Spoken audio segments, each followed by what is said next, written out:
Hi hello welcome back to ARK's kitchen. ఈరోజు simple and ఈజీగా bachelors కోసం chicken ఫ్రైని simple వేలో చూపించేస్తున్నాను. ఒక్కసారి ట్రై చేయండి, చాలా ఈజీగా అయిపోతుంది. బిగినర్స్ కూడా ఈజీగా చేసుకునే రెసిపీ. ఈ విధంగా పక్కాగా చేసి చూడండి, అద్భుతంగా ఉంటుంది. ముందుగా ఇలా బోన్లెస్ చికెన్ని తీసుకొని ఇలా పీసెస్గా కట్ చేసేసుకున్నాను. 1 స్పూన్ అల్లం వెల్లుల్లి పేస్ట్, 2 స్పూన్స్ కారం ఇంకొంచెం కావాలంటే మళ్ళీ వేసుకోవచ్చు. 1 స్పూన్ పసుపు, 1 spoon salt. Garam masala ARK's special garam masala ఉందండి, వీడియోలో ఆల్రెడీ షార్ట్ పోస్ట్ చేశాను. ఆ గరం మసాలాని 1 స్పూన్ యాడ్ చేసేసుకున్నాను. ఇంకా స్పైస్ ఎక్కువ కావాలంటే ఇంకొక స్పూన్ లాస్ట్లో యాడ్ చేసుకుంటాను. ఇలా చక్కగా మిక్స్ చేసేసుకొని ఒక 2 to 3 స్పూన్స్ పెరుగు యాడ్ చేసేసుకుంటున్నాను. గ్రేవీ కర్రీ కాదు కదా, ఎందుకు పెరుగు యాడ్ చేస్తున్నానంటే ఈ పెరుగు వల్ల చాలా టేస్ట్ ఉంటుందండి. సో అందుకని పెరుగు వేసుకొని స్మెల్ కోసమని కరివేపాకు యాడ్ చేస్తున్నాను. ఇలా చక్కగా ఒక 5 minutes ఇలా కలిపేసేసుకొని ఒక 20 minutes మ్యారినేట్ చేసి పక్కన పెట్టండి. ఇప్పుడు ఒక ప్యాన్ తీసుకొని ఆయిల్ హీట్ అవ్వనిచ్చి అల్లం వెల్లుల్లి పేస్ట్ ఇందాక 1 స్పూన్ వేసుకున్నాను కదా, ఇంకొక 1 స్పూన్ దీంట్లో యాడ్ చేస్తున్నాను. చెక్క, యాలుక, లవంగాయ వేసుకున్నాను. మీరు ఇంకా స్పైసెస్ ఏమైనా కావాలంటే అవి కూడా వేసేసుకొని జీడిపప్పు యాడ్ చేసింది.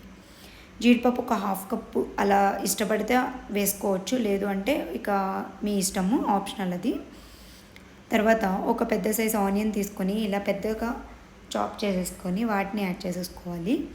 ఇప్పుడు ఆనియన్ అనేది ఎక్కువగా ఉడికించాల్సిన అవసరం లేదు, 50% ఉడికిపోతే చాలండి. ఇప్పుడు మనం యాడ్ చేసేసుకున్న చికెన్ని తీసుకొని ఇలా చక్కగా మిక్స్ చేసేసుకుందాము. ఇలా చక్కగా కలిపిన తర్వాత ఒక 5 minutes అలా వదిలేస్తే వాటిలో నుండి వాటర్ రిలీజ్ అయ్యేంత వరకు ఒక 5 minutes మనం వదిలేద్దాము.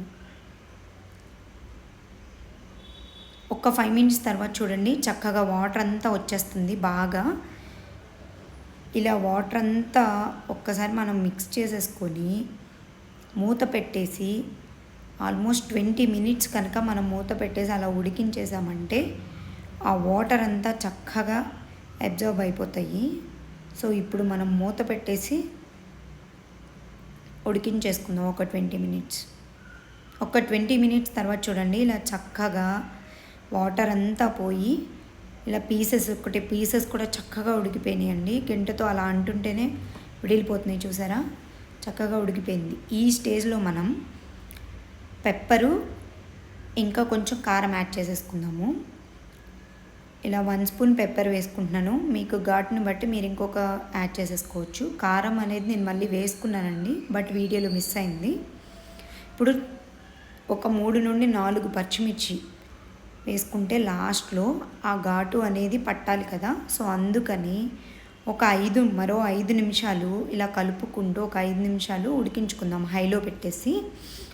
చక్కగా ఇప్పుడు ఫ్రై అయిపోయింది చూడండి. ఇప్పుడు కొత్తిమీరతో సర్వ్ చేసుకుంటే స్పైసీగా చికెన్ ఫ్రై అనేది ఈజీ వేలో అయిపోయింది, చూసారా. మీరు తప్పకుండా ట్రై చేయండి, ఎలా ఉందో కామెంట్ చేయండి.